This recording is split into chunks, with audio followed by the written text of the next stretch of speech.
The O-ring is installed to the anvil. It backs up the tension ring. The O-ring limits how much the tension ring can compress when a socket is installed. Over time, the O-ring will harden and crumble. This can allow the friction ring to compress too small, so it no longer will hold the socket on the anvil. Replacing the O-ring is a repair that you can do yourself, and I'm going to show you how. Hi, I'm Mark Socha. Do-it-yourself repairs like these are easier than you might think. From lawn machines to cordless drills, kitchen mixers, Outdoor grills.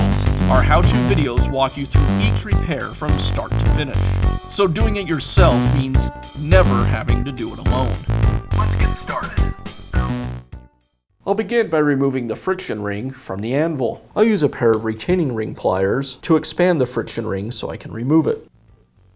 I'll use a pick to remove the O-ring.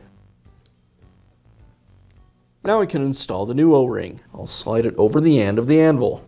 And now I can reinstall the friction ring. I'll align it with the anvil, and again use the retaining ring pliers to expand it as I slide it over the anvil.